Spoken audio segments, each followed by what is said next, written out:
Esse é mais um webinar do Cisnano USP, né, 2021, e com a apresentação do professor Dr. José Marques Júnior, da Unesp Campus Jaboticabal, e vai falar sobre inovação em agricultura tropical, nanopartículas naturais do solo.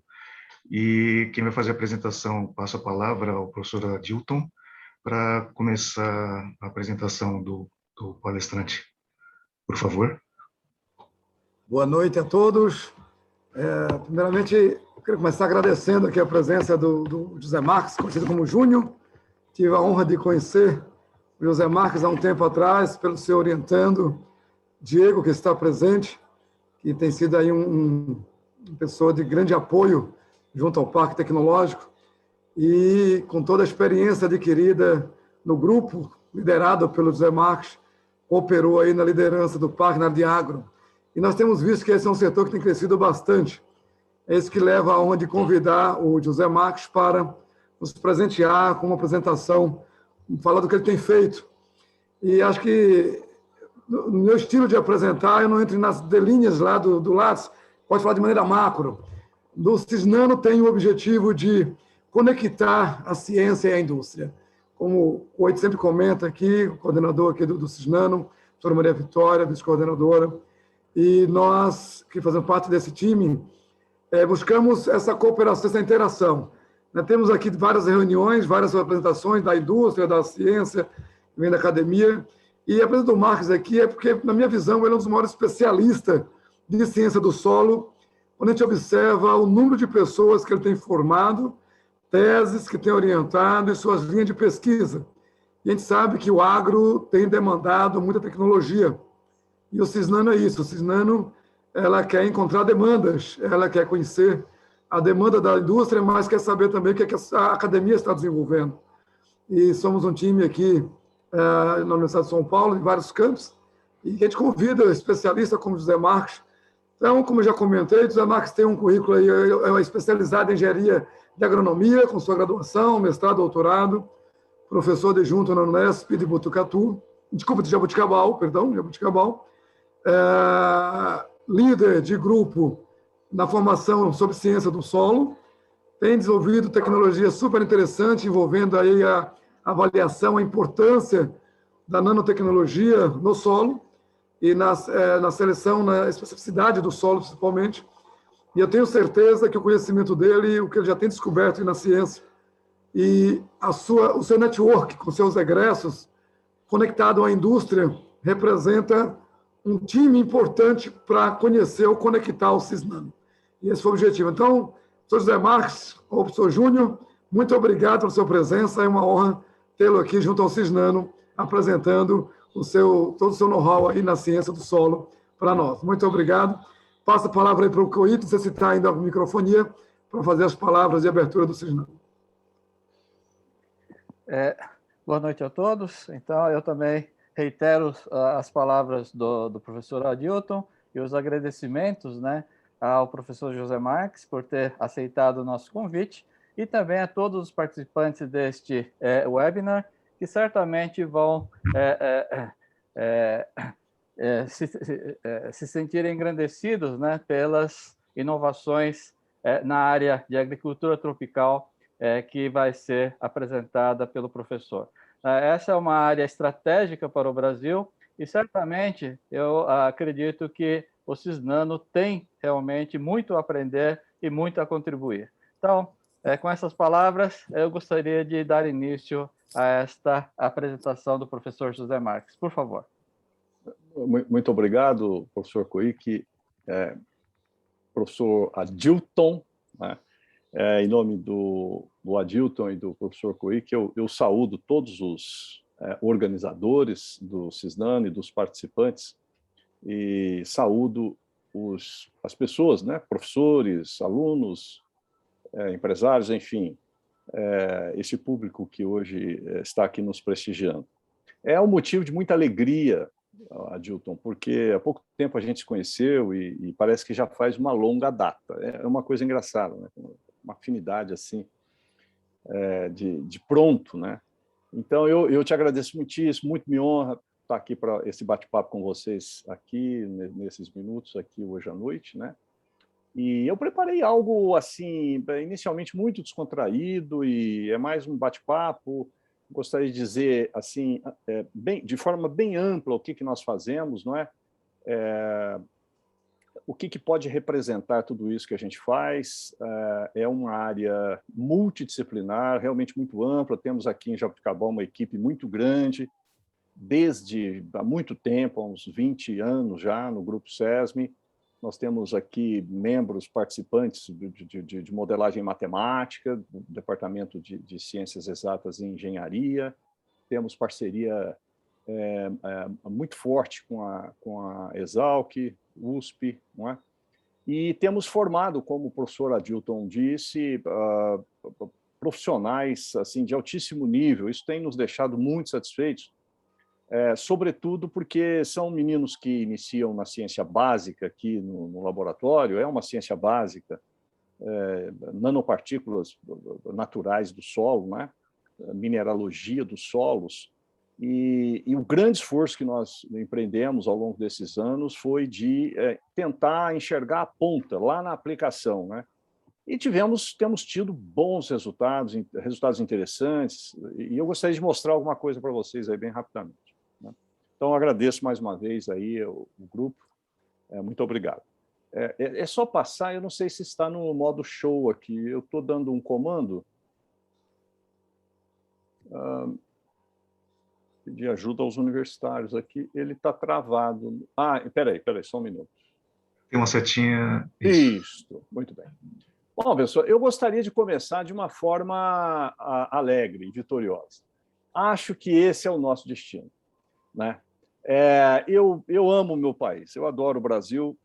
Eu costumo dizer, nos lugares onde vou, basta olhar para mim, né? Olhe para mim, né?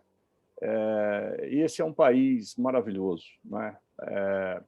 E nessas madrugadas aí, que a gente, uma alegria. Então, o que nós não podemos dizer é que nós não sabemos o caminho. Isso nós não podemos dizer, nós sabemos como é que é. Faça um investimento de longa duração, contínuo, sem interrupções, e comece cedo. Ponto. O resto vem da natureza, né? Então, essa menina nos deu uma alegria esses dias aí. Puxa, o Brasil tem jeito, o Brasil tem futuro, né? E olhando para essa menina, eu falei, eu vou buscar um pouquinho aí nesse ambiente aí vou buscar um pouco lá atrás, né?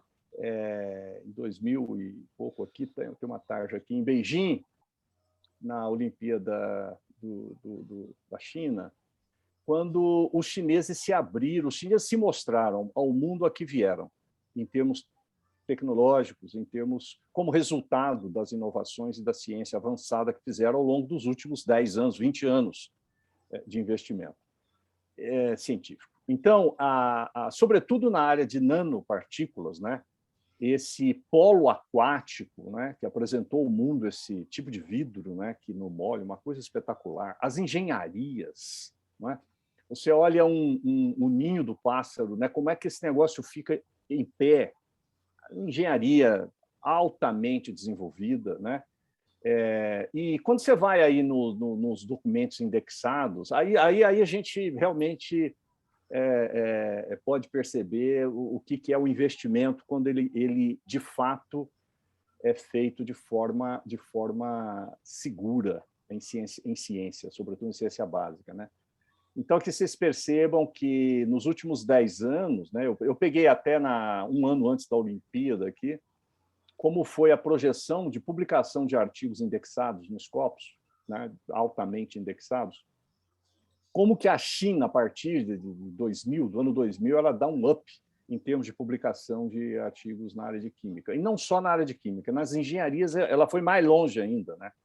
Então, o número de artigos científicos e a qualidade desses artigos científicos demonstram que a China fez um investimento maciço nos últimos 20 anos em ciência. E ela escolheu a ciência para fazer isso. Ela foi numa lacuna de conhecimento e de inovação mundial, que é a química e a engenharia. E quando a gente pega engenharia química, comprova-se tudo isso. O salto de qualidade e quantidade de publicações de artigos indexados à China nesse período é realmente incrível. E aquela abertura, né, da Olimpíada, ela mostra claramente isso, ela quer mostrar claramente isso, né, que esse apogeu do desenvolvimento da China está fundamentado no investimento que fizeram em ciência, tecnologia e inovação. Então, não é mais BRICS, é BRIS. Né? A China hoje é uma potência mundial, um dos maiores PIBs do mundo, né?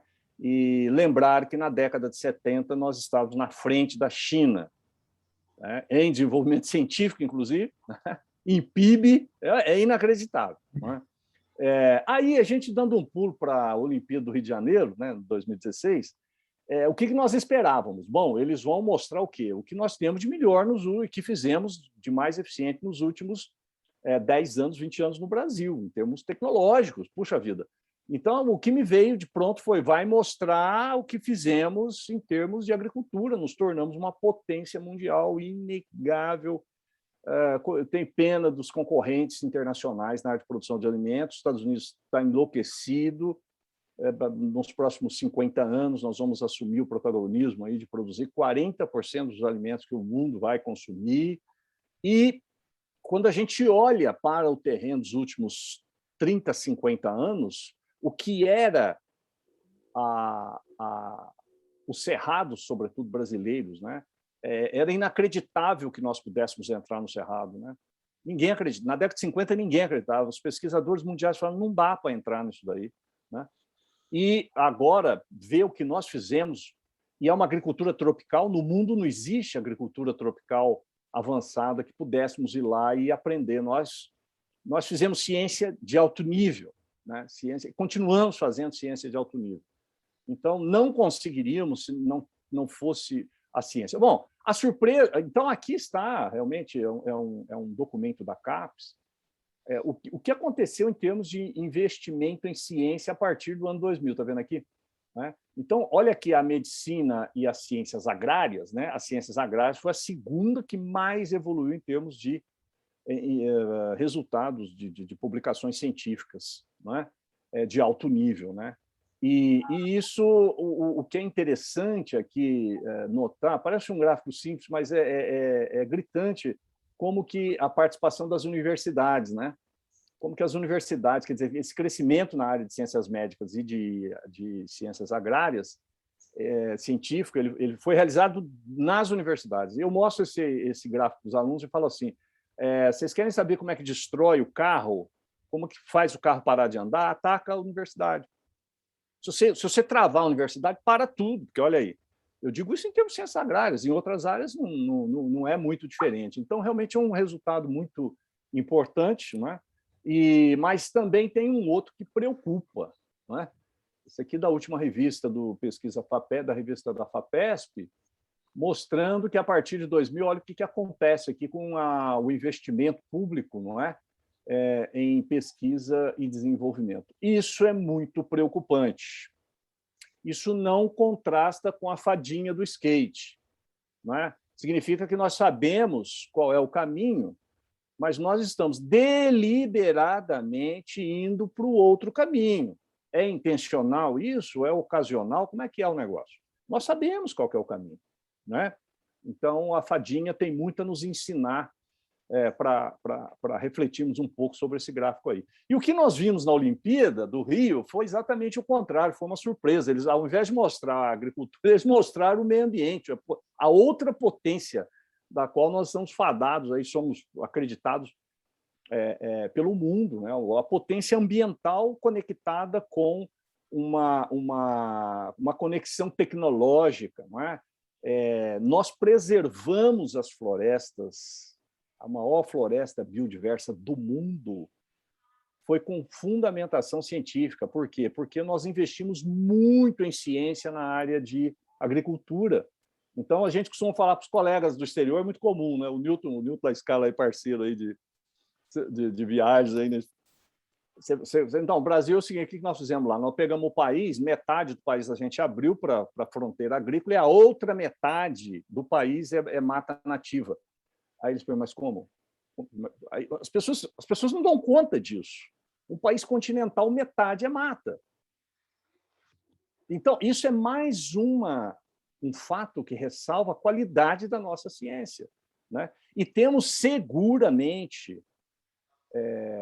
acreditamos que para os próximos 50 anos temos tecnologia para não precisar entrar na mata, né? É outra maneira de matar o nosso crescimento, o nosso desenvolvimento econômico e científico. Entra na mata, derruba a mata. É uma autodestruição, nós vamos matar o nosso agronegócio, porque nós criamos um agronegócio atrelado, indissociado com a preservação ambiental, né? E provamos ao mundo que nós podemos fazer. Em 2050, nós ainda temos, até 2050, mais 150 milhões de hectares para entrarmos, que já estão abertos. Nós estamos deixando as piores terras por fim, né? E temos 150 milhões. Não precisa entrar em mata. E até lá nós vamos ser a maior potência do mundo, continuaremos sendo a maior potência do mundo, preservando as nossas matas. E foi uma surpresa, né, muito grande aí E a Tóquio 2021, quer dizer, quem não tem terra tem que olhar para cima, em termos tecnológicos, né? Então, é o mundo dos drones aí, eles estão mostrando cada coisa que nós vamos fazer com drone que eu vou te falar. É surpreendente, né? Então, cada um vai para o lado que tem potencial, né? Mas tudo dirigido pela ciência, né? Isso é que é interessante, né? E a nossa fadinha do skate está fazendo lá a sua amostra, que o país tem jeito, o país tem futuro. Bem, vamos lá então, pessoal. Depois desse chopinho inicial aí, a coisa na ciência do solo, para valer mesmo, ela começa no final do século XIX, né? 1800, meados do século XIX, a início do século XX, né? Então, tem dois grandes momentos, um é em 1840 a 1909, né? Que foi um grande atrelamento que a ciência do solo fez com os químicos, né? Toda vez que a ciência do solo se encontra com... A ciência do solo é de meados do século XIX, na Rússia, né? E início do século XX, os Estados Unidos já estavam mapeando seus solos quanto à aptidão agrícola e tudo isso. E o alicerce disso tudo foi um encontro com os químicos, né? Os químicos e os geneticistas, já na época,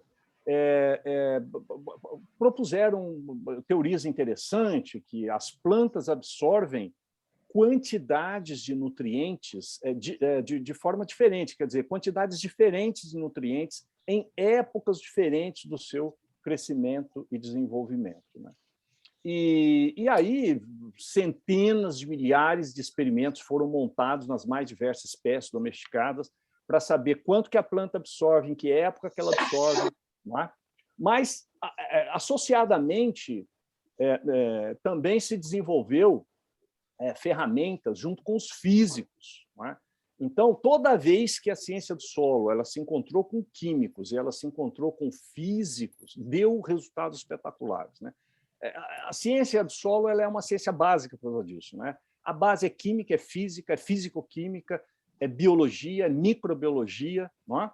E em 1919, com o desenvolvimento do difrator de raios-x, aí foi um grande salto de competência e de qualidade no conhecimento dos solos, porque, como já se sabia as quantidades que as plantas necessitavam de absorver em diferentes fases do seu desenvolvimento, também passou-se a conhecer a dinâmica dos solos em segurar e em fornecer esses elementos para a planta. Na verdade, a planta ela trava uma guerra ali no solo, nas suas raízes, para extrair o nutriente. Só que no nível do solo descobriu-se que tem determinadas partículas muito pequenas, hoje chamadas nanopartículas, que tem uma superfície específica absurdamente grande, que tem carga elétrica, né, nos climas temperados, uma carga elétrica negativa, que segura determinados íons e que faz trocas com as plantas. Esse foi o ponto que faltava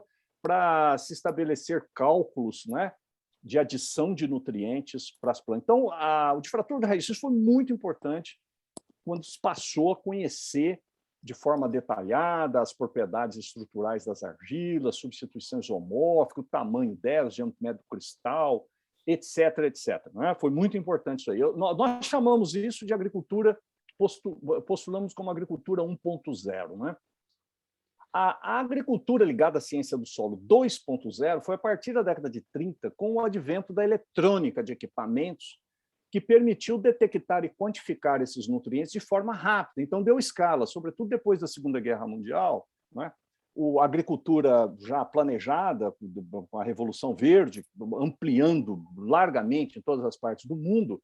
Então, houve necessidade de ganho de escala para se determinar quantidades de nutrientes e fazer plantas crescerem e produzirem, né?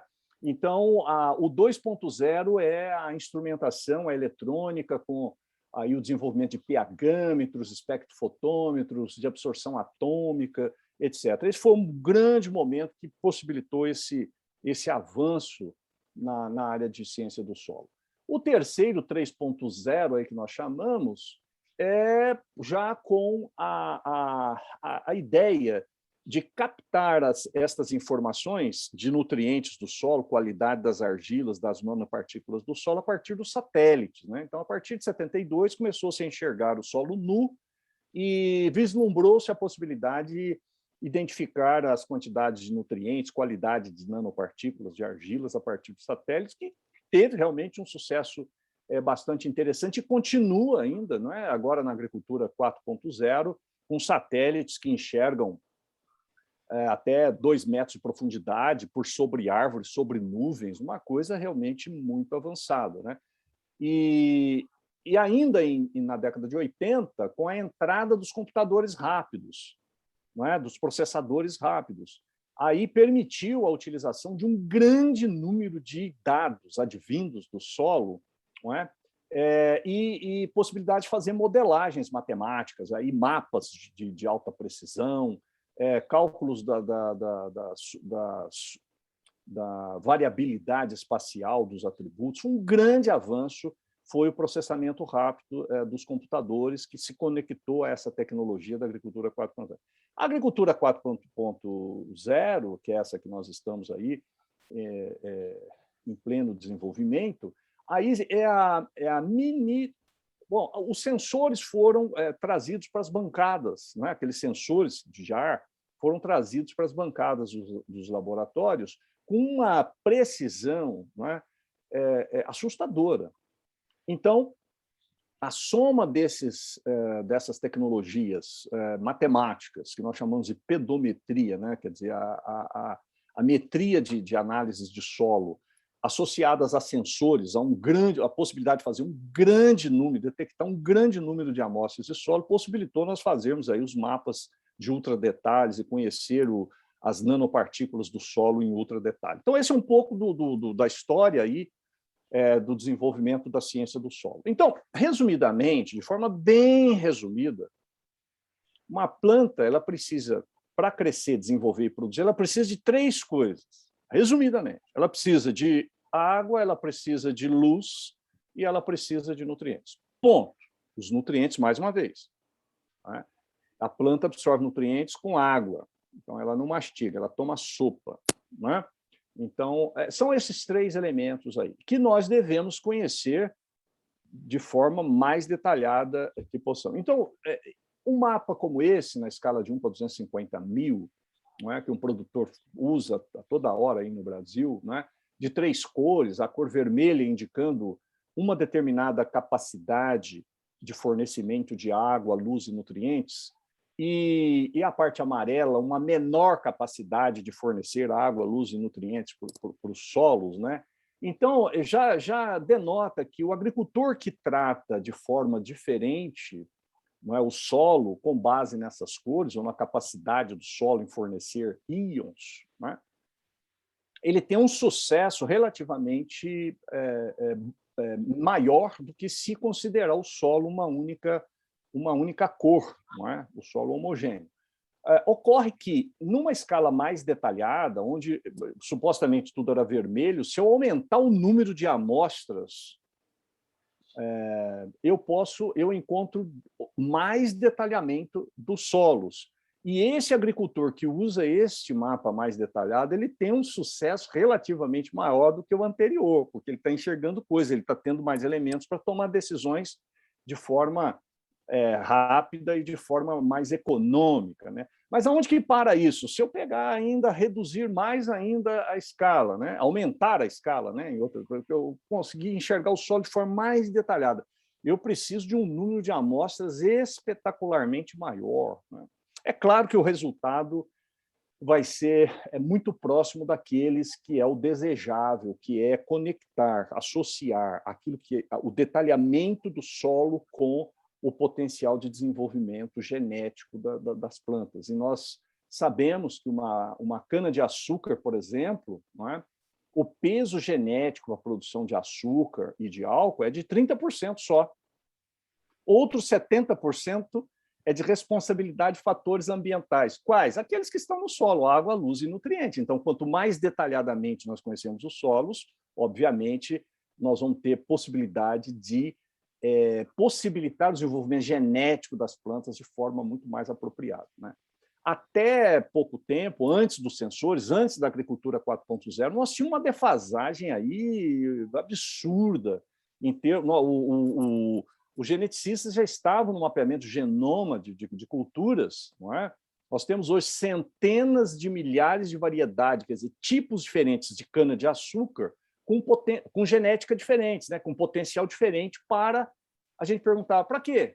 Se nós não conhecemos detalhadamente os ambientes do solo, né? Então, isso foi uma corrida espetacular, e só tem 20 anos que nós estamos nessa corrida em mapear os solos no nível detalhado que se possa utilizar de forma muito adequada o potencial genético das plantas.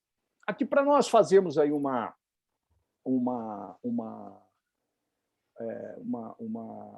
é que se fala isso? Ordem de grandeza, escalas, né? A escala nanométrica, que para nós estamos referindo dos argilo-minerais do solo, é essa daí, né?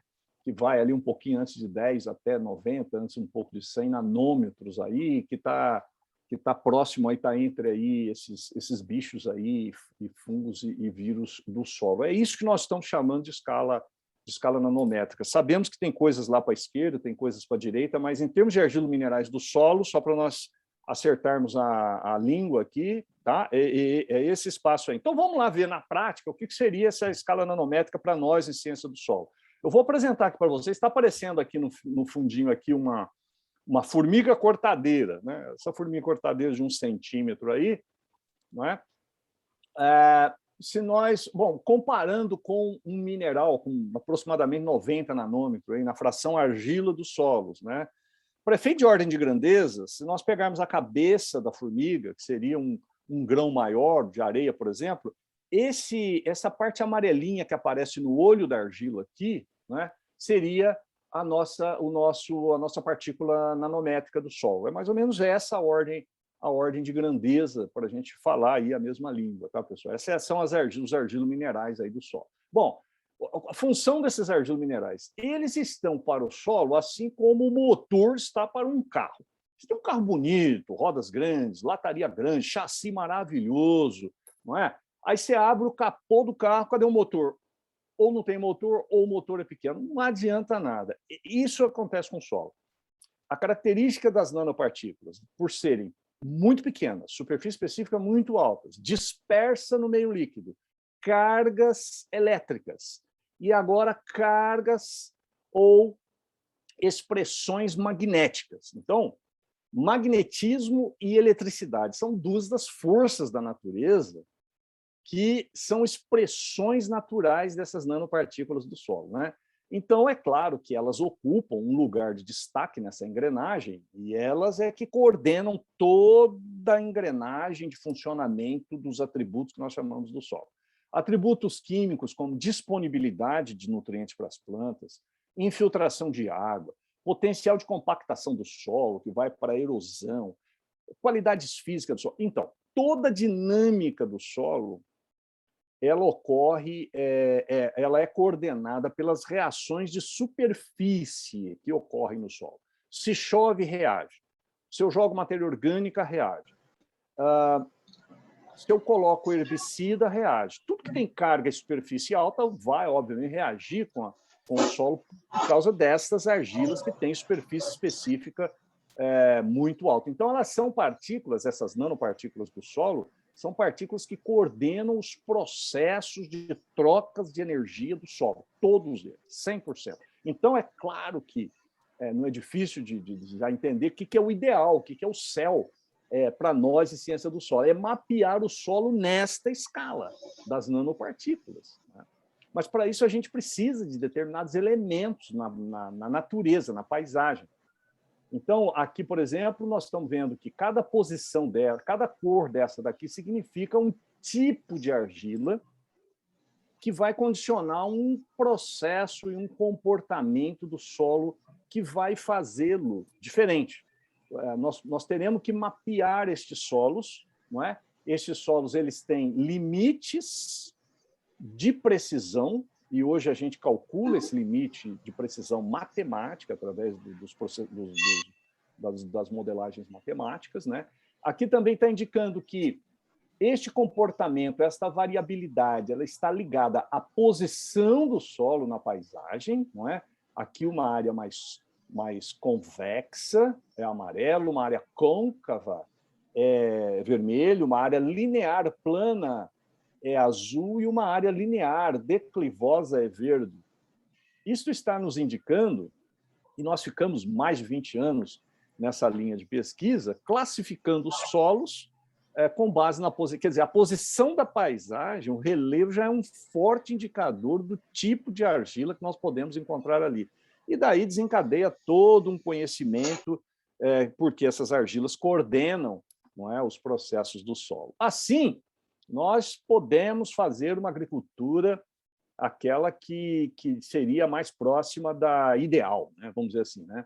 Eu vou locar variedades com propriedades genéticas específicas para locais onde esta propriedade genética vai expressar o seu máximo potencial, né? Eu vou locar tipos de plantas, não é, adequada à capacidade de suporte de cada posição dessa da paisagem. Observe que quem está coordenando tudo isso são as nanopartículas, certo? Que são dependentes. As nanopartículas, elas passam a ser... Por que tem o amarelo, o azul? Elas passam a ser... As nanopartículas são diferentes porque os fatores que interferem na sua cristalização, os fatores, quais sejam, rocha, material de origem, rocha, tipo de rocha, né? A parte climática, que interfere muito no tipo da argila, para ela ser amarela, vermelha, azul. O clima interfere decisivamente, além da rocha, o clima. Depois, os organismos, né? Matéria orgânica, tipo de matéria orgânica, quantidade de matéria orgânica. Depois, o relevo, o próprio relevo, né, está mostrando isso aí. E depois o tempo geológico, o tempo que o material fica exposto à formação ou às modificações. Esses são os fatores. Então, a nanopartícula, ela é uma partícula, nós chamamos de uma partícula genética, né? Ela conta uma história de evolução dos solos com base nestes fatores naturais e ambientais. Então, nós podemos dizer que as nanopartículas do solo são traçadores de características dos solos. Não há nada mais detalhado para entender os processos de comportamento dos solos de forma bem detalhada. Aqui estão elas, né? Aqui algumas delas, elas existem mesmo, né? Aqui no aumento de varredura, a caulinita, né? Uma partícula de caulinita chamada, uma mica, uma argila chamada mica, esmectita, né? Essas duas aqui, as micas e as esmectitas, são típicas de solos de clima temperado, né? E aqui estão os óxidos de ferro, né? Essa turma aqui é aquela que nos interessa mais de perto, porque elas são típicas de solos tropicais. São estas que, a partir da década de 70, nós começamos a estudar, a investigar, e nós descobrimos um monte de coisa dos solos tropicais, um monte de propriedade que não ocorrem nos solos temperados, né? Os primeiros cientistas de solos iam para os Estados Unidos, iam para a Europa, fazer os seus PhDs lá e tudo. Quando voltavam, os manuais de métodos americanos, para separar argila, silt e areia, preconiza que tem que fazer uma eliminação desses óxidos de ferro, porque tem pouquinho e eles têm uma característica agregadora, então dificultava de separar a argila do silt e da areia. Então, havia uma necessidade de pré-tratamento que descartava esses óxidos de ferro. Bom, eu não sou tão velho assim. Eu costumo falar para os alunos, ficam regalados assim. Eu fiz, na minha época de mestrado, nós eliminávamos os óxidos de ferro nos solos, né? Então, hoje você fala, não, esse é o filé mignon, é como se eu jogasse fora a carne boa e ficasse ali roendo ossos, né? Nós não entendíamos. E foi depois que nós compreendemos a existência desses óxidos de ferro, a partir da década de 70, foi que nós, por exemplo, entramos nos solos de cerrado. Né? Nós só entramos no solo cerrado depois que nós descobrimos isso, porque essas argilas, essas nanopartículas, elas são muito diferentes daquelas de clima temperado, do que a esmectita, do que mica, vermiculita, etc. Esse foi um ponto muito importante. É claro que, em termos de pesquisa, nós fomos correr atrás de estudar a partir de 70, né? Aqui a goetita, que é um óxido de ferro, hematita. A goetita e a hematita são minerais que, quando eles estão em jazido, em pedaços grandes assim, eles são escuros. Está aqui a coloração deles. São escuros, um cinza quase preto.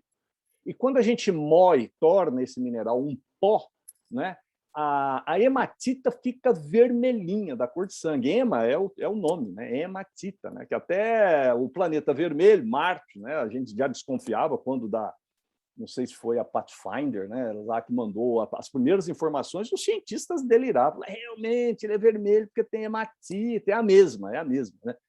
E a goetita, se você moer a goetita, ela fica amarelinha, laranja mesmo. Assim. Você faz isso no laboratório, os meninos não acreditam inicialmente, falam que a gente está fazendo mágica, fazendo sacanagem com eles, isso aqui. Depois eles vão cair na real, porque você leva eles para o campo, eles falam, opa, é verdade, um solo vermelho, o professor quer dizer que isso é hematite vermelho. Né? Então, se você... Agora, onde está no planeta essas nanopartículas? Elas se concentram na região tropical do planeta. É aqui que... Por quê?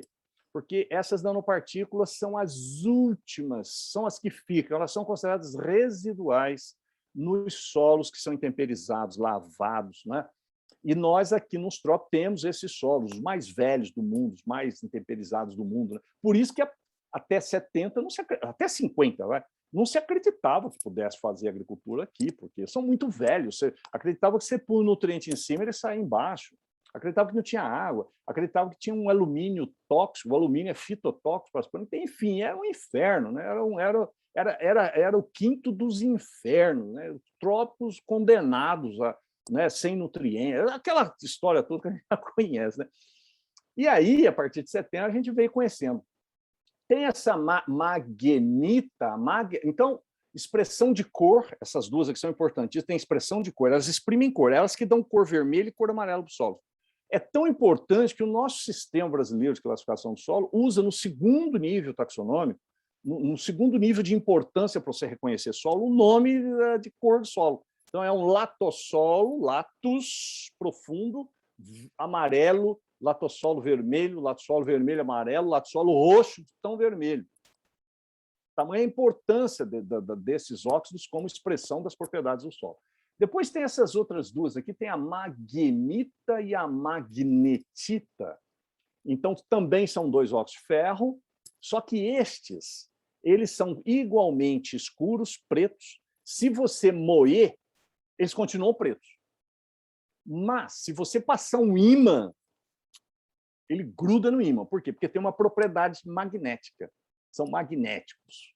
E os dois minerais mais magnéticos que nós temos no planeta. Então, cor e magnetismo são duas propriedades fundamentais para a identificação. O que aconteceu a partir da década de 90? Os sensores, né, advindos lá daqueles laboratórios, daqueles carrinhos que vai para Marte, eles testaram sensores ultrapotentes, e isso na década de 90 aqui, 2000, já estava comercializando aí para se detectar, não é?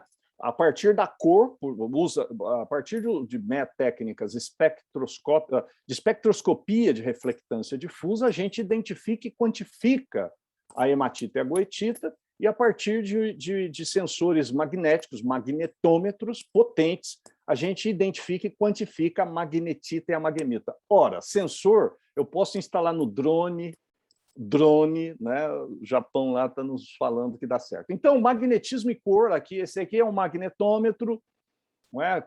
Aí a gente tem aí no laboratório, empresas aí de inovação, né, do Diego aí já tem batelada desses equipamentos aí, estão instalando em drones.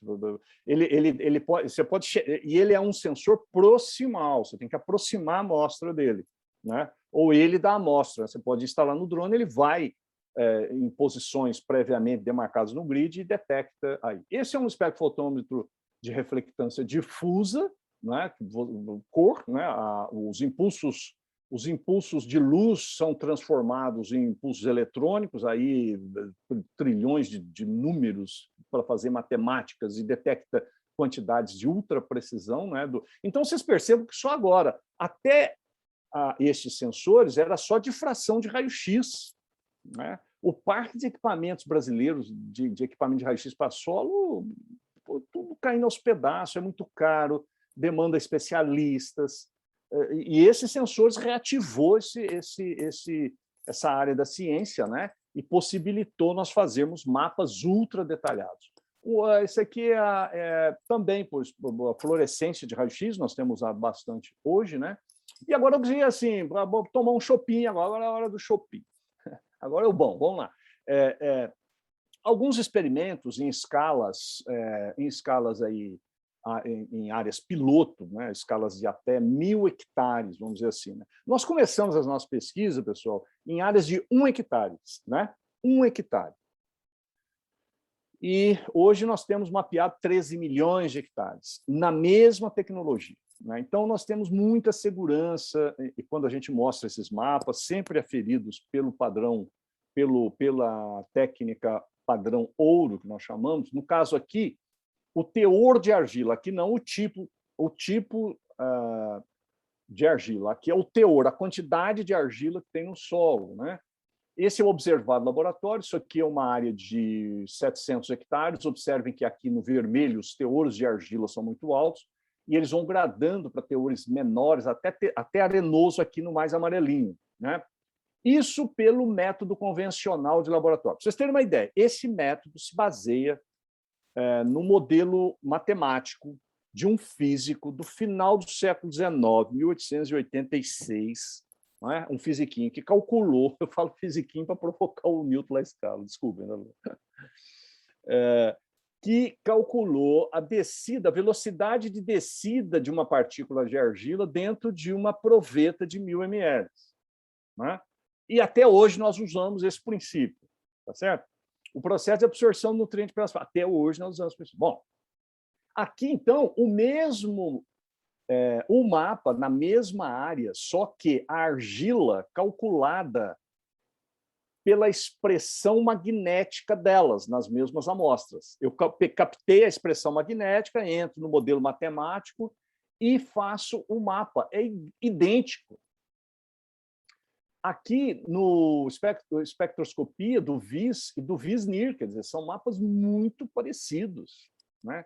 Então, hoje a gente tem apregoado, tem usinas aí que já não usam mais as técnicas do antigo, porque isso aqui, além de ser caro, não é tão caro, mas perto de um sensor, se ele está pago, o sensor é de graça e com uma quantidade de amostra absurda. Aqui nós usamos uma quantidade realmente elevada de amostra, que é uma pesquisa. Né? A área de carbono, pessoal, carbono e nitrogênio são dois nutrientes importantíssimos à vida do planeta e são caríssimos para fazer um laboratório. O padrão ouro é método químico, usa reagentes muito poderosos, controlado pela Polícia Federal. Aliás, falar essa semana, a Polícia Federal está no campus aqui em Jabuticabal, porque tem que fazer aqueles protocolos, para comprar é complicado, etc. Né? É poluente, é muito problemático, mas é o padrão ouro. Então, o carbono do solo, carbono total, nitrogênio total do solo, por método químico, e aqui o estimado pelas expressões magnéticas das argilas. O mapa é o mesmo. E aqui a expressão pela espectroscopia de reflectância de cor dos solos. Né?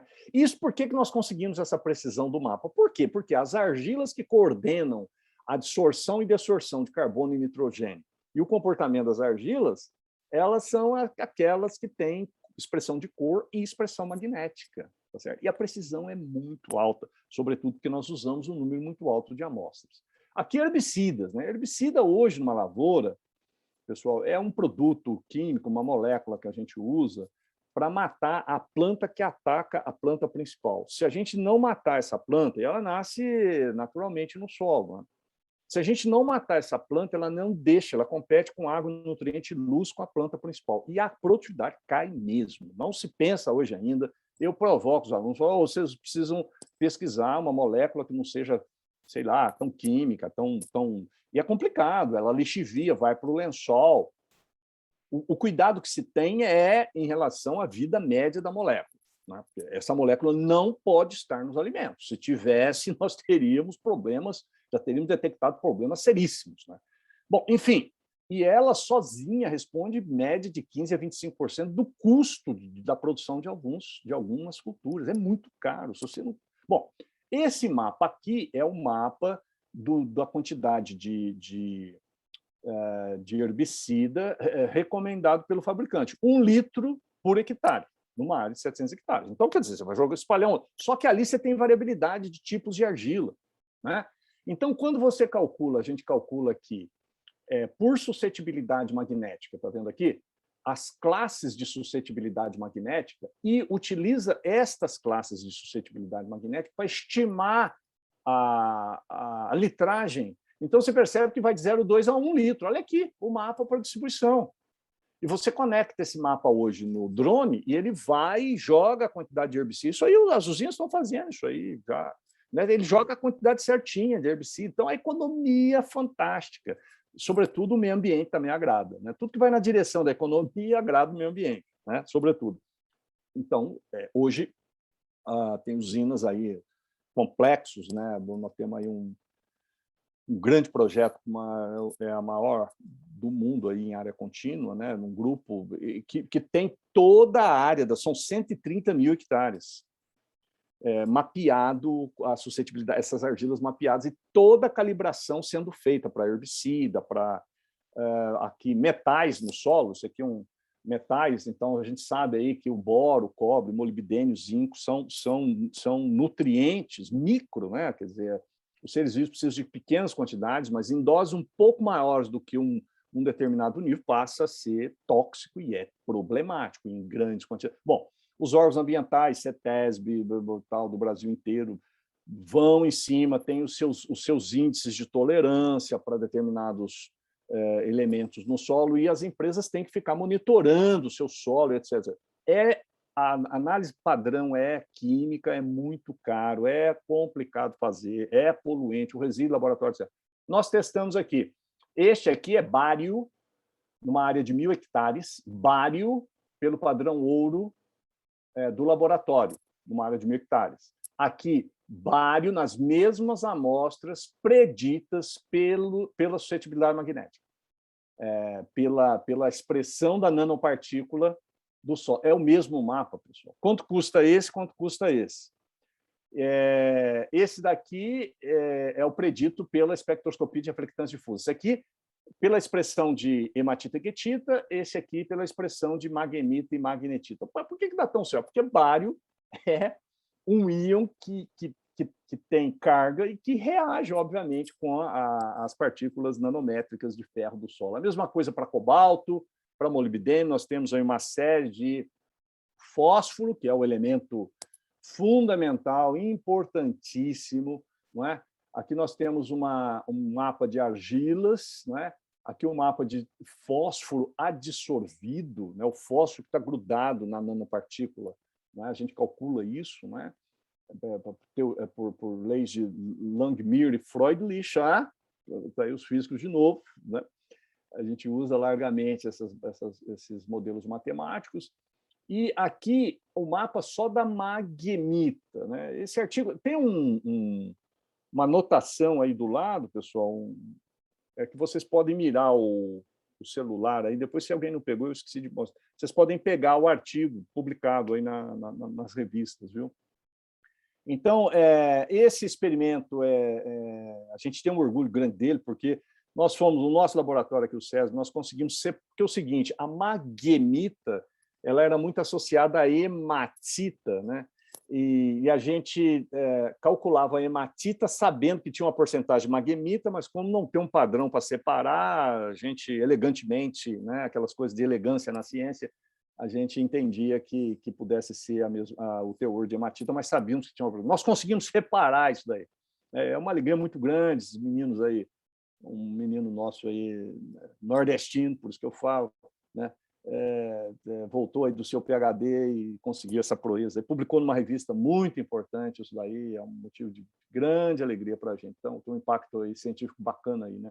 Aqui, erosão, pessoal, que também... Eu estou mostrando exemplos de impactos ambientais na agricultura, até pensando no grupo de vocês, né, que tem essa pegada ambiental aí. Então, erosão, pessoal. Então, aqui você tem um mapa. Esse é o mapa magnético do solo. Esse é o mapa magnético do solo. Este aqui é o mapa de potencial de erosão, com base no mapa magnético. Então, com base nesse mapa, eu calculo o potencial natural de erosão. Então, eu sei que tem solos com uma alta capacidade em se predispor a ser erodido e solos que têm uma alta resistência à erosão. Assim como naquele de metal pesado, eu antecipadamente posso prever o solo que tem maior potencial a suportar determinadas quantidades de poluição química e solos que são sensíveis a essa poluição. Erosão é a mesma coisa, né? E aí, agora, já finalizando aqui, as nossas aplicações, que esse é o grande desafio. Nós somos um país continental, então a agroindústria brasileira, o agronegócio brasileiro, ele quer saber, o negócio dele é de 1.000 hectares, né?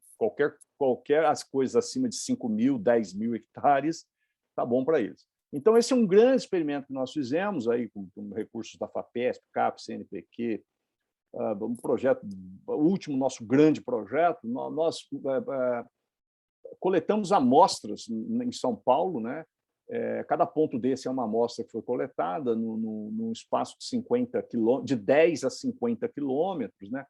Aí, quem olha isso, sobretudo os colegas do exterior, puxa, mas vocês capricharam nesse grid. Falei, não, essa aí é a rede viária do Estado de São Paulo, é a rede viária. Inclusive, foi feita, já pensando nesse nosso trabalho no futuro, né? É incrível, né? Você vê que a rede viária é um grid, né, no Estado de São Paulo, né? E seguindo essa rede viária, nós fomos coletando essas amostras trouxemos para o laboratório, né? E este aqui é o primeiro mapa nessa escala para esses óxidos da América Latina, né? Acho que das Américas, né? Os Estados Unidos não fazem, porque eles não têm importância nenhuma isso lá. Mas esse aqui é o padrão ouro da hematita, né? Do raio-x por raio-x, quantificado por raio-x, e esse aqui é por espectroscopia de reflectância difusa. Você pode ir com uma pistola para o campo, se quiserem, né? Então, a diferença aqui, altamente aceita, um pequeno erro que... Aqui a goethita, né? O padrão raio-x, né? E aqui o padrão por espectroscopia de reflectância difusa, né? Aí você avalia o custo de um mapa desse, de um raio-x, e um custo de um mapa por espectroscopia dessas nanopartículas é uma diferença realmente muito grande. A mesma coisa para caulinita e gibbsita. Outro artigo aí, quem quiser pegar aí no QR Code, esse artigo foi publicado nas boas revistas científicas americanas, a mais importante deles, talvez. Não, essa foi. E aqui, essa metodologia para esses dois, que não são nanopartículas, esses dois aqui não são óxidos de ferro, né? É uma caulinita, né? É um argilo mineral silicatado, e a gibbsita, né? Que é um oxidróxido de alumínio, né? E a precisão desses mapas aqui é observado pelo raio-x, essa coluna aqui, observada pelo raio-x, aqui é a razão, né? Caulinita e gibbsita. Aqui já por uma ferramenta extraída dos valores de expressão por espectroscopia de reflectância difusa. Essa é uma metodologia do nosso laboratório também, né?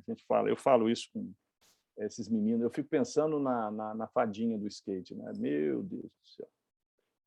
Aqui, os metais, a magnemita, não é? A magnemita e a magnetita, numa área de 13 milhões de hectares, não é isso? E aqui os metais, não é? Os metais, zinco, manganês, cobre, não é? São metais importantíssimos aí numa escala realmente interessante para a agricultura e para meio ambiente. A mesma coisa, a gente, por fluorescência de raio-x, nós também chegamos lá, né?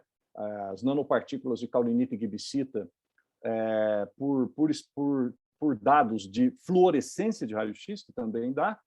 E aqui alguém diz, né, os colegas, mas escuta, um espectrofotômetro é muito caro, um magnetômetro é muito caro, como é que você chega numa empresa, pessoal, mas quanto tempo paga isso, etc.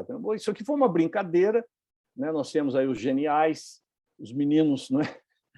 Esse aqui foi liderado pelo Diego Siqueira, lá no laboratório. Começou com uma brincadeira, nós tínhamos o banco de dados da espectroscopia de reflectância difusa num equipamento que é uma Ferrari, né?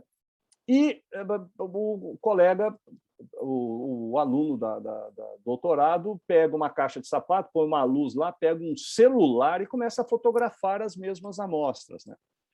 E aí a gente começa a fazer os mapas, aí modelando os mapas, e qual foi a nossa surpresa, pessoal? Então esse é o observado no raio-x, esse aqui é o predito pela expressão de cor do equipamento, dados do equipamento de espectroscopia, e esse aqui é da câmera do celular. Não é? E os valores matemáticos nos dizem que esse mapa é muito interessante, ele tem uma precisão muito interessante. E o celular do rapaz, com uma parte trincada do vidro, uma coisa assim impressionante. Também, esse foi publicado agora, para nossa alegria, essa semana, há 15 dias saiu aí também numa boa revista, né? Então, é o mesmo princípio, né? De RGB, você pega, faz os cálculos e pode calcular. A ideia aí tem startup já pensando em sugerir que o produtor, no mesmo ponto da lavoura, sempre, a solo nu, na mesma posição do dia, sol na mesma posição, no mesmo horário, na mesma época do ano, ele tira fotografias e encaminha para o laboratório ou para a empresa. E a empresa faz predições de produtividade de café, produtividade de soja, qualidade de café, de bebida, a coisa está indo por aí, né? A gente fica muito satisfeito com isso. Bom, agora esse daqui é o grande desafio, nós estamos brigando aí com a revista, esse aqui está no Prelo. A gente partiu dessa ideia aqui, essa revista publicada, esse artigo publicado na Scientific Data, que é da Nature, né? Então ele mostra clara, isso aqui é óxido de ferro, o mapa de óxidos de ferro do mundo, dos minerais de argila, das nanopartículas de argila, não é? Então mostra claramente aqui na região tropical, esse verde aqui, são os óxidos de ferro, e só aqui, nesta escala que eles mapearam, tem essa quantidade de óxido de ferro, enaltecendo a importância disso, né? Então o que nós fizemos? Falar, vamos dar um zoom, então a gente vai pegar amostras de hematita e guetita aí de áreas representativas do planeta. Esse aqui é o artigo que está na briga aqui nessa revista, essa revista aqui é da Springer, não, bom, daqui a pouco eu me lembro, e é uma revista importante, né, e os resultados são muito impressionantes, dados secundários, né, que coincide com a teoria de formação dessas nanopartículas. Goethita, por exemplo, nós sabemos que quanto mais chove, áreas de maior precipitação, quanto maior a precipitação e menor a temperatura, maior o favorecimento da cristalização destas nanopartículas. Ao contrário, a hematita, né? A hematita, isso aqui acho que foram 50 artigos aí que nós pegamos representando lá essas partes do mundo. E aqui bateu também, porque aumentando a precipitação e diminuindo precipitação e aumentando a temperatura, nós temos o ambiente mais propício para a cristalização de hematita, né? Essa é a teoria. Bom, então aí a gente plotou aí pegando aí o banco de dados da NASA de 30 a 50 anos de previsão de mudança climática em precipitação e temperatura, não é? E aqui é o cenário atual, não é? Resultado do nosso trabalho, e aqui um cenário pessimista, o cenário mais pessimista de impactos de mudanças de clima e temperatura preconizados pela plataforma da NASA, né? E realmente a gente percebe que as modificações, né, elas mudam aqui a tendência. Nos próximos 50 anos, né, nós vamos ter mudanças dos cenários do teor de goethita, não é? E do teor de hematita. Esse aqui também é o pior cenário, né? Isso nos traz informações importantes, por quê? Porque imaginem que insumos como herbicidas, teor de fósforo, teor de micronutrientes, de metais pesados, que somados quase 50% do custo da produção, nós podemos predizer isso em 50 anos o que possa acontecer. Então, isso aí é uma informação de um valor aí para a indústria, sobretudo, e para os planejamentos aí do agronegócio brasileiro são fundamentais, né? Então, nós estamos brigando aí com a revista, acredito que vai dar certo. Pessoal, acho que eu até me alonguei demais aqui, vocês desculpem, eu vou deixar um tempo. Eu estou à disposição de vocês. Nós estamos aí, o nosso laboratório aqui em Jaboticabal, é o SESM, temos aqui as redes sociais, por favor, nos sigam, clique lá, tem que fazer, agora me ensinaram que tem que falar isso, toda aula lá, vai no sininho, se inscreva, põe o joinha, isso aí nos ajuda e faz legal lá para a gente lá. E perguntem, por favor, comuniquem conosco, que isso aí é uma coisa que nos mantém vivos. Muito obrigado, gente, estou à disposição de vocês. Muito obrigado, professor José Marques, pela excelente apresentação e toda essa energia que você passa aí, realmente, o pensamento positivo para o futuro do Brasil realmente são muito, muito importantes, né? Eu acho que nós temos aí várias perguntas, né, que os nossos participantes gostariam de fazer, né? Mas eu começaria por um que foi enviado pelo professor Hudson, lá do Sena, né, provavelmente amigo do professor, né? É o seguinte, né? Os estudos mostram que modelos de calibração multivariada com XRF, Libs ou VIS-NIR são capazes de prever atributos de fertilidade como nutrientes disponíveis, até mesmo pH, como mostrado. O senhor tem ideia de qual seria a validade temporal desses modelos em um dado local? O professor Hudson,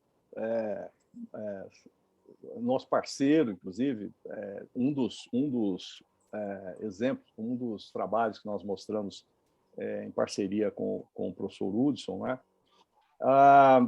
Então, Hudson, quem avançou até muito nisso aí... Vamos lá, desde a década de 70, com satélites, já se esperava isso, já se preconizava. O que se queria era isso, né? Bom, em termos de solo, vamos ver se a gente consegue, a partir da reflexão aí dessa luz, né? A gente possa, com um banco de dados aí, utilizar quimiometria, né? E saber as quantidades de íons do solo, isso é o céu, né? Isso aí não tem a dúvida. Alguma coisa a gente já resolveu, a gente sabe, por exemplo, teor de argila dos solos, tranquilo. Matéria orgânica dos solos, tranquilo. A dissorção de fósforo, a gente recomenda de olho fechado, que você pode utilizar a espectroscopia no VIS-NIR, né? Agora, o desafio são esses íons que estão na solução do solo, né?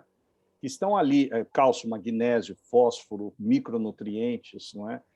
Que estão ali sobre a interferência de cargas elétricas, de campos magnéticos, e que, portanto, é muito dinâmico. Plantas estão absorvendo aquilo, anualmente está sendo adicionado inputs, né, de quantidades para as plantas crescerem e desenvolverem, e isso tudo é muito dinâmico, né?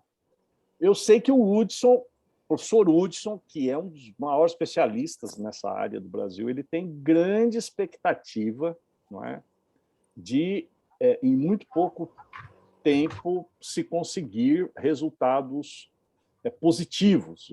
Adianto para você, Hudson, que nós não avançamos nessa direção, né, para os disponíveis do solo, frente às dificuldades. E a gente está esperando o estreitamento aqui da sua parceria, que eu sei que você tem coisas importantes a dizer, né?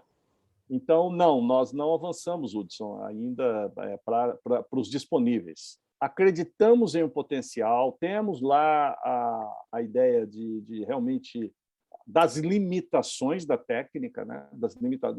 Os nossos parceiros aí na Europa são pragmáticos, os meus parceiros são pragmáticos, que nós não devemos mexer com isso.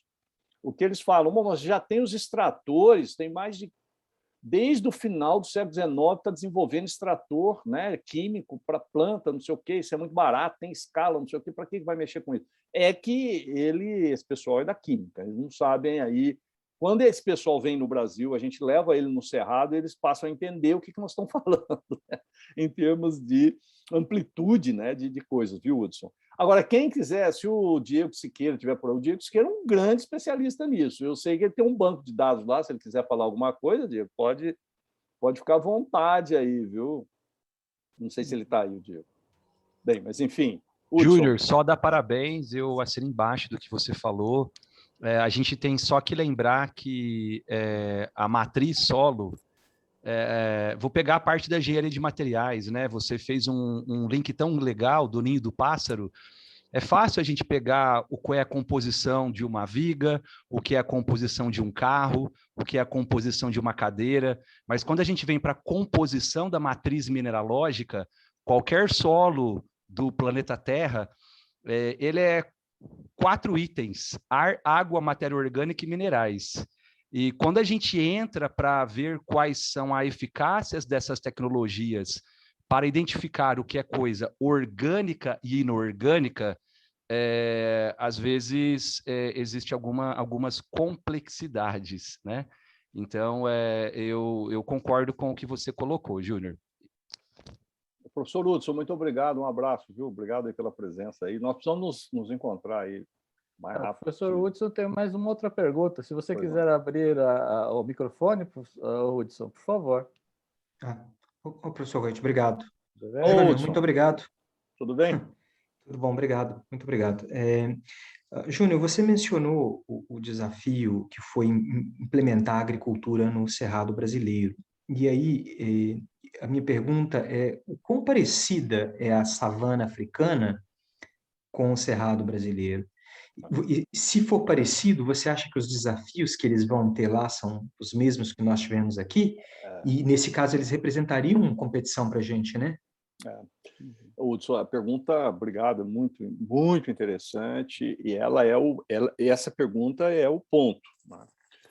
Há pouco tempo, não faz tanto tempo, pouco tempo para mim, 60 anos, eu já fico meio... numa palestra na FAPESP, onde estava sendo discutido a possibilidade da FAPESP financiar grandes projetos em parceria com produtores, PIT, que estavam entrando com a agricultura, sobretudo cana-de-açúcar na África. E houve muita contestação. Falaram, mas é dinheiro público, vai pegar dinheiro da FAPESP, desenvolvimento da África, não sei o quê. E aí um dos responsáveis, dos interlocutores da FAPESP, não, você não está entendendo, cara, é o seguinte, o Brasil é o que tem tecnologia de sucroalcooleira. Então, isso é um grande investimento para o Brasil, não é? Porque, inicialmente, é o Brasil que tem empresas que fabricam, né, máquinas para moer cana, e tem a tecnologia de cana, e tem a tecnologia dos solos. Né? Eu não tenho experiência na savana africana. Eu orientei 2 estudantes africanos, mas não é das savanas, né? É mais da área da ariana ali, né? Sub-ariana até aquela. Enfim, mas uma grande porcentagem dos solos africanos, eles estão na área tropical, pô. Eles estão na área tropical. É claro que eles são muito mais similares aos nossos brasileiros, solos cerrados, solos de Amazônia, Mata Atlântica, do que climas temperados, isso é óbvio. Então, se no mundo tem alguém que os africanos procuram e devem procurar parceria, e nós, ao mesmo tempo, não como investimento, é a África. Se tem alguém que pode extrapolar tecnologia para a África, é o Brasil. Nós somos nós criamos uma agricultura tropical, na verdade é isso, né? A gente criou essa agricultura e é só aqui que tem, né? Na área tropical, né? Realmente, eu acho que é um futuro muito interessante e próximo, um futuro muito próximo a essas transferências de tecnologias para solos africanos, viu? E eles também, você percebe o interesse, né, deles cada vez maior aqui. Eu sou coordenador do curso, né, saí agora da pós-graduação, e a gente tem um gráfico lá de crescimento de interesse dos africanos pelos ciência do solo brasileira, é um absurdo, né? Muito obrigado. Temos uma questão também do Leonardo Pigosso. Leonardo, se você quiser fazer diretamente a pergunta, por favor. Boa noite, parabéns pela apresentação. Só não vou ligar a câmera, que eu estou num ambiente um pouco bagunçado aqui, com várias pessoas, tá ok? Então, o que eu tinha perguntado era se os nutrientes, em geral, eles têm alguma relação direta com essa prioridade de adsorção na superfície ou da areia, da argila, comparado com a de materiais orgânicos, por exemplo, celulose, lignocelulose. Eu queria saber como que é feita essa adsorção? Tem uma preferência por um ou por outro, ou pelos materiais lignocelulósicos, ou pelo material inorgânico, né, presente no solo, aí, os principais componentes, como os silicatos? Queria saber dessa prioridade. Tá. Obrigado pela pergunta, Leonardo. Muito, muito importante essa sua pergunta, né? Num dos slides aí que eu mostrei, né, da fração, componentes da fração argila, né? Das fotografias é a matéria orgânica, né? São compostos aí fenólicos, carboxílicos, do humus, né? Do último estágio de mineralização da matéria orgânica, que também está presente na fração que nós chamamos argila, né? O tamanho argila, que é o tamanho nanométrico, é menor para nós, é menor ou igual a 0,0002 milímetros, né? 0,002 milímetros. Nessa fração argila também tem uma porcentagem elevada de frações orgânicas, né? E que, por serem do tamanho de argila, também tem superfície específica muito elevada, muito alta, alta mesmo, né? Da faixa aí de 500 a 800 metros quadrados por grama. É um absurdo.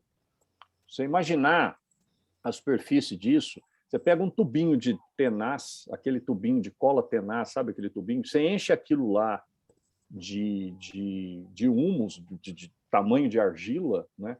Aquilo dá... Se você colocar 300 gramas, só para ordem de grandeza, isso dá 1 hectare, 10 mil metros quadrados. Uma superfície de 10 mil metros quadrados, 300 gramas. Imagina esta superfície com cargas elétricas. E, no caso de matéria orgânica, na fração argila, estas cargas são chamadas variáveis com o pH. Bom, aí é tudo de complexo que você pode se imaginar. Ela absorve tanto íons positivos quanto íons negativos. Então, ela muda o pH com base no... Ela muda a carga com base no pH. Se o pH estiver muito baixo, um pH de ácido a muito ácido, você tem uma exposição mais positiva, de cargas positivas. E, na medida que aumenta o pH, essas cargas vão se tornando negativas, se aumenta o número de cargas negativas. Estas frações orgânicas, por serem elétricas e por terem uma superfície específica muito alta, elas recobrem superfícies de outras do mesmo tamanho, que são as argilas. Então, é muito comum recobrimento de óxidos de ferro por matéria orgânica. Tanto é que, quando a gente vai fazer um estudo mais detalhado de nanopartículas no laboratório, você precisa queimar essa matéria orgânica, senão elas interferem, né, ali na difração, não é? Então, realmente, é uma eletroafinidade altíssima e de cargas e de superfícies muito altas, né? E são essencialmente importantes. Então, mais com as argilas do que com as areias. Também há fração areia e silt, sobretudo, com recobrimento de frações orgânicas. E elas passam a reagir com íons, né, de carga contrária, no sentido de absorver. E aí segue toda aquela cadeia da química que a gente sabe lá de potencial de adsorção, né? O fósforo, potencial muito grande de adsorção, uma força de adsorção muito grande, do mesmo jeito, né? Tá? Então, é uma associação muito forte com as argilas. Ok, professor. Muito obrigado pela resposta. Nada. Obrigado, Leonardo. Eu vou aproveitar a sua pergunta e também a apresentação do José Marques, né? José Marques, olha, você colocou um cenário, né, onde o solo basicamente tem a sua funcionalidade dominada por nanomateriais, vamos falar assim, né? Como é que a nanotecnologia poderia ajudar a melhorar essas qualidades aí? Há alguma perspectiva aí do seu ponto de vista? A sua pergunta é a ponta, né, dos interesses é aí que eu acho que a ciência do solo ela se encontra com vocês. É nesse ponto aí. Esse é o segredo, né?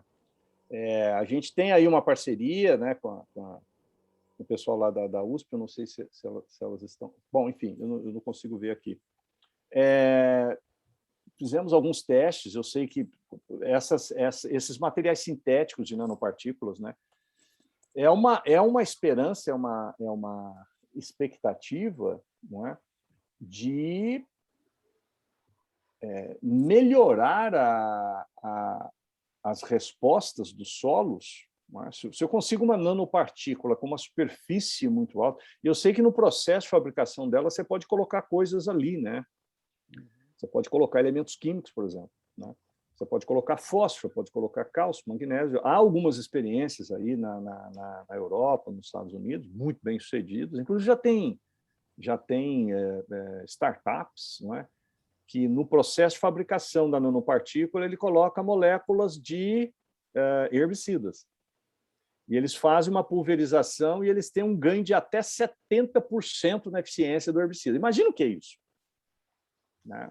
Na Finlândia, acho que é na Finlândia, se não me engano. Né? A mesma coisa para fósforo. Nós temos uns experimentos muito expeditos, muito rápidos aqui. A gente assusta com o aumento do teor de fósforo disponível com a adição do mínimo de nanopartícula no solo. E a CTC, sobretudo, porque a CTC é o número de cargas negativas, essa é a boa, né? Então, o V%, que é a capacidade de saturação de íons, cátions, que são importantes para a nutrição de plantas, né? Então, Coiti, eu acho que tem um futuro aí imenso. E outra, essas nanopartículas, elas são menores do que os estômatos das folhas.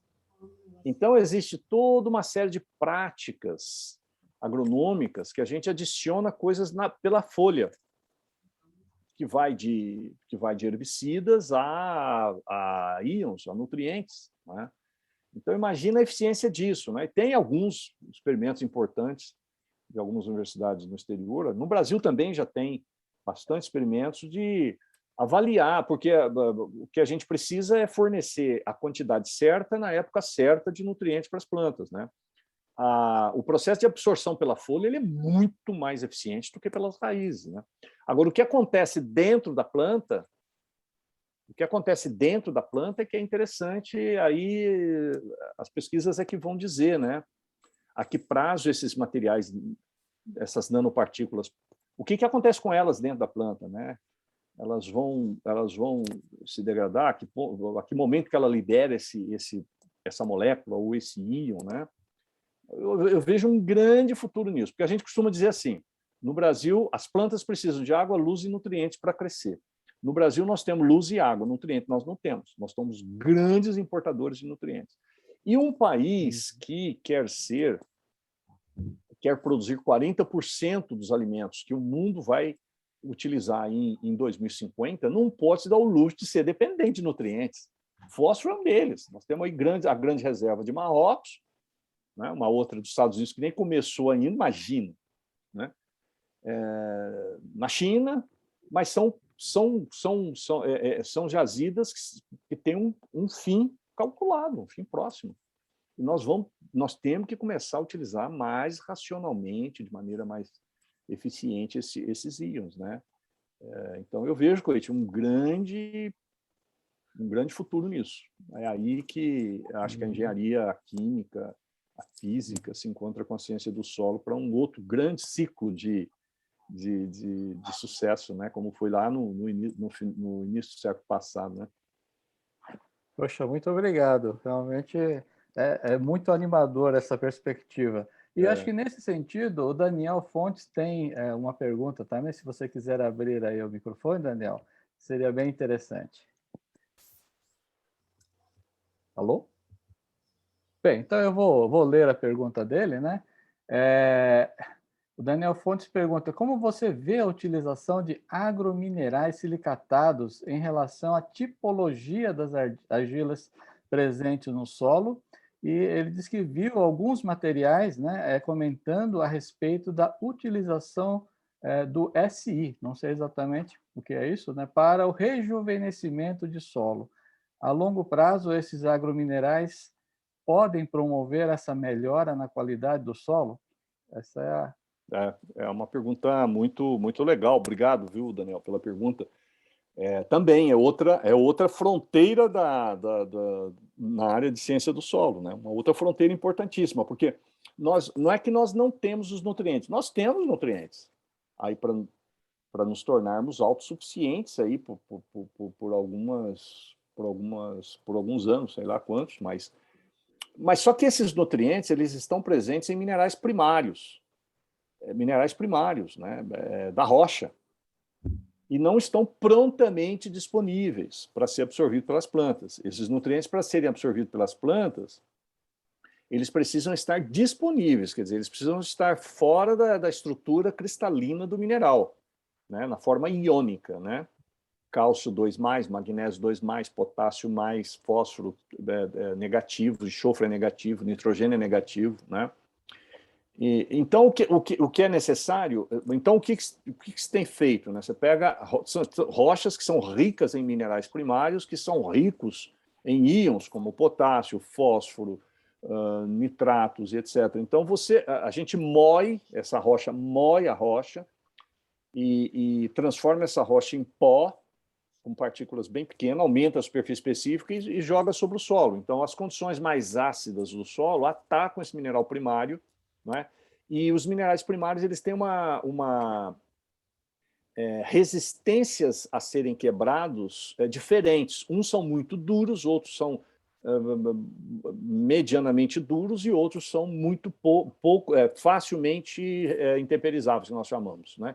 Por sorte, os mais facilmente quebrados são os que mais têm nutrientes importantes, cálcio, magnésio, fósforo, etc., né? Que são aqueles materiais que pertencem às rochas pretas, as rochas magmáticas extrusivas, né? Basaltos, diabasos, gabros, né? E esses materiais, quando você moe esse negócio, só que assim, é caderneta de poupança, né? Você joga isso e quanto mais fino, né? Maior a superfície específica, mais rapidamente ele responde. E tá se criando no Brasil aí um adicional tecnológico muito importante, né, que é a aplicação dos mineralizadores, que é o pó de rocha, né? Nós temos rocha, sabemos onde elas estão, temos quantidade suficiente para centenas de anos aí para frente, não é? E agora os estudos foram lançados, nós estamos estudando isso aí, né? Reatividade, que alguém perguntou da matéria orgânica, é importantíssimo, né? Micro-organismos que vão atrás da matéria orgânica e acabam quebrando o mineral, né? Você cria um ambiente mais ácido, aí o mineral se intemperiza mais rapidamente, né? Então, essa é uma outra grande fronteira importantíssima na busca da nossa não é, da nossa independência aí, de nutrientes, né? Nós temos esses nutrientes, mas temos que estudar muito isso aí ainda. Essa é a grande fronteira de estudos, né? Junto com as nanopartículas. Aí, condição. Agora, tem também esse encontro, né, da nanopartícula com o pó de rocha. Né? Esse é uma fronteira muito interessante. Eu tenho visto, assim, eu não sou um especialista nisso, mas a gente está conversando bastante aí com esses meninos das startups. Eu vejo resultados, é claro, nego, né? Em princípio, você tem que negar. Não tem. A gente que é da ciência sabe, você tem que ficar com o pé no freio dessa meninada, porque eles puxam. Mas eu vejo resultados que me assustam. Eu falo, gente, se isso for verdade, temos que repetir. E temos que publicar, temos que colocar aí o artigo nas boas revistas internacionais, fazer auditoria científica para valer mesmo, né? E publicar. Eu já falo muito com o pessoal aí, né? Que na hora que se emplacar um artigo desse na Nature, aí você vai ver a revolução que vai acontecer. Né? É isso que nós temos que fazer. É mirar Nature, mirar essas grandes revistas, que são divisores de água. É aí que emplacam realmente. E nós já temos resultado, quer dizer, precisa unir esses resultados e buscar respostas científicas de peso. Né? E tem muita gente boa trabalhando nisso, muita gente boa. Puxa, obrigado. Eu acho que essa resposta, né, que esses comentários que você fez, responde também à pergunta do Patrick Jesus, que justamente estava falando da aplicação de pó de rocha e a percepção, sua percepção e vivência, né, com relação à aplicação na agricultura mundial. E nós temos aqui uma última pergunta, né? Acho que com essa nós podemos encerrar, né, certamente, que é sobre essa... Professor, eu poderia fazer uma pergunta adicional, por favor? Claro, por favor. Em relação, foi dito, né, em relação à granulometria desse pó de rocha ou outros minerais, né, que eles vão ser absorvidos, seja por micronutrientes ou diretamente pela planta com mais facilidade. Eu fico pensando assim, até sobre organominerais, né, que tem sido algo crescente no mercado, em formulações de já comerciais, NPK, etc. Existe uma correlação de dureza com a solubilização do grânulo em solo, em água? Como que eu determino se, por exemplo, o desenvolvimento de um organomineral ele tem uma solubilidade boa, pensando a um curto, médio e longo prazo na minha lavoura? Como que eu posso mensurar, partindo do pressuposto que eu preciso de uma granulometria baixa, né, pequena no depósito no solo, mas que é diretamente influenciada pela dureza, né, que eu vou aderir ao fertilizante? Como eu posso estar conjugando isso? Será que o senhor poderia falar um pouco sobre isso? E uma curiosidade que eu fiquei, se você puder citar algum exemplo desses resultados que te surpreendem e que vale a pena estar aferindo os resultados, né? Você comentou também sobre entidades no exterior que trabalham com nanofertilizantes. Se você puder estar citando para a gente estar buscando saber mais, eu agradeceria. De todo modo, muito obrigado aí, excelente palestra, show de bola, agregou demais, eu acredito que a todos aí. Obrigado. Patrick, aproveitando, né, essa pergunta do Patrick, né? Patrick.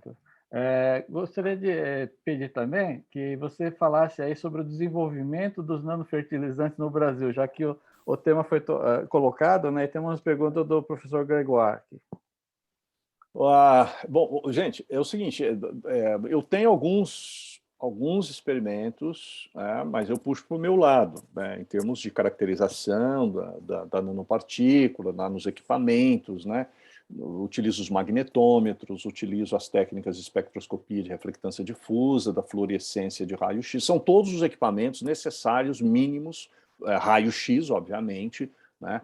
O nosso laboratório está credenciado para a quantificação, né, a determinação aí desses minerais aí no pó de rocha, mas nós não temos a parte orgânica, viu, Patrick? Infelizmente, porque é um universo isso, né? Existem profissionais aí no Brasil muito aptos, competentes, no exterior também, né? Aptos a fazer essa... Eu sei da pergunta de cunho muito prático de alguém que tem vivência já, né? A sua pergunta já denota que você observa coisas importantes aí, e que são coisas que precisam ser traduzidas, e precisam ser... precisa colocar método científico aí para que isso se torne realmente conhecimento, né? Para que haja luz nesses resultados que você está vendo. Eu conheço inúmeros produtores que relatam resultados assim, que maravilhosos. Outros já nem tanto, com as mesmas técnicas, com os mesmos produtos.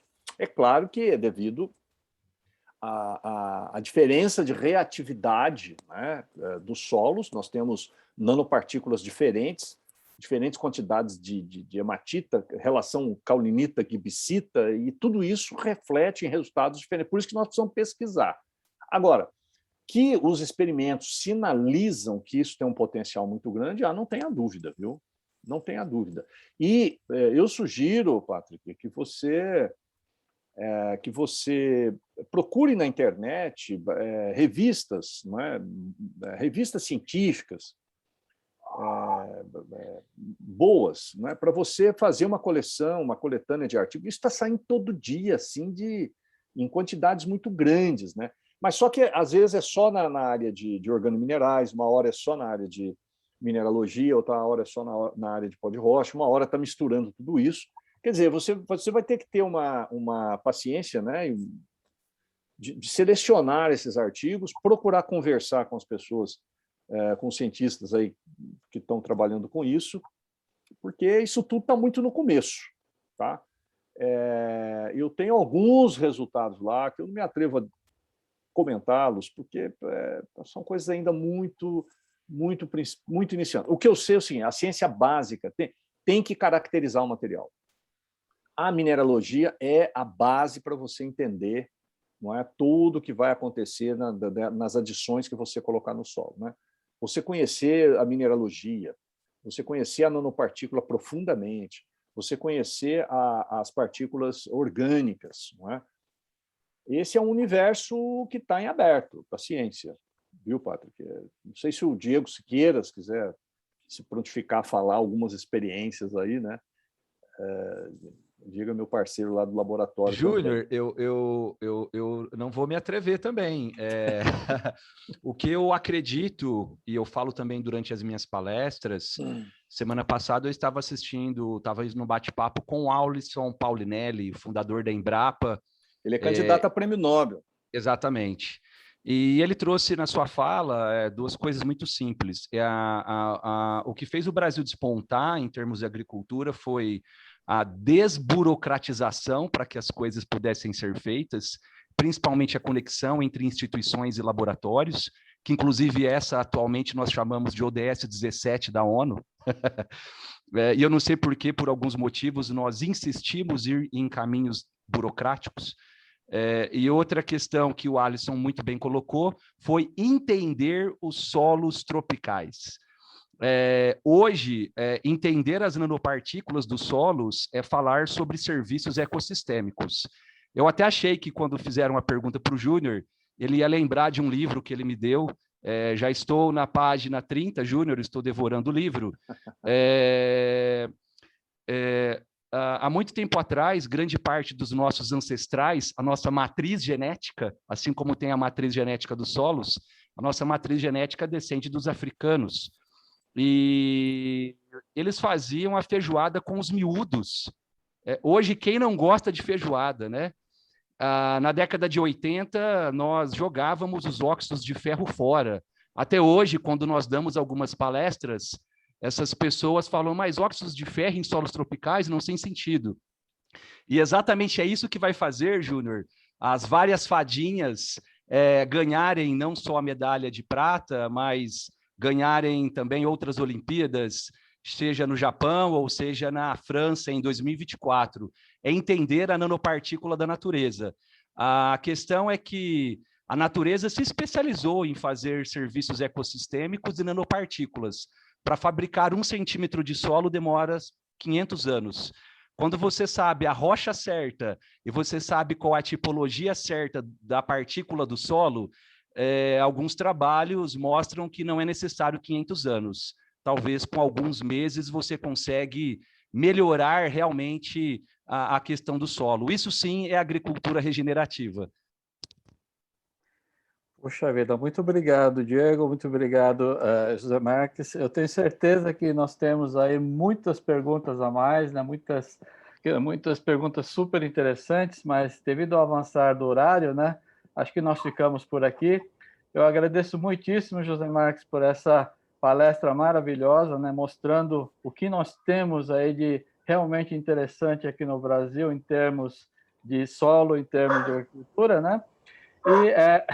E também gostaria de agradecer a todos os participantes, né? E que nós aguardamos vocês na próxima webinar aqui do Cisnano USP, né? E eu passo, então, a palavra também aqui para o Adilton, né, para as suas últimas palavras ou, eventualmente, questões, né? Muito obrigado a todos. Obrigado, Coite. Marques, é realmente uma aula de ciência do solo, e nós precisamos muito disso. Durante a sua apresentação, fui fazendo uma viagem aqui, praticamente todo o Brasil, né? Eu venho muito de Ribeirão para a Bahia de carro, e aí a gente você mapeou ali o estado de São Paulo, né? E aqui eu faço um mapa, né? Eu falei, nossa, o tipo de solo, você fala muito do cerrado, e aí a gente começa a viajar nas demandas do solo, do cerrado, desde a questão macro e micro. Você fala da questão de milhares de hectares, mas também tem o pequeno agricultor, que, somando, traz uma escala importante nesse país. Mas eu terei tempo de conversar com você muito sobre isso. Estamos aí amigos, estamos próximos, teria que N perguntas, como colocou o Coite, mas queria só agradecer e dizer que foi uma excelente aula e que, mais do que uma aula, mostra a importância de dominar essa ciência do solo para, como perguntou o Coite, para produzir essa nanopartícula com base nessas demandas. E aí os fertilizantes, que hoje está crescendo cada vez mais, fertilizantes específicos. Eu acho que houve uma grande evolução dos fertilizantes e esse mapeamento e o domínio das nanopartículas é o que vai trazer o diferencial. E aí não só para a escala macro, mas a escala micro. E esse mapeamento que essas startups estão fazendo, ela vai dominar esse macro, mas vai começar a viajar no micro, porque no cerrado, no raio de 1 quilômetro, você tem pelo menos 4 ou 5 tipos de solos.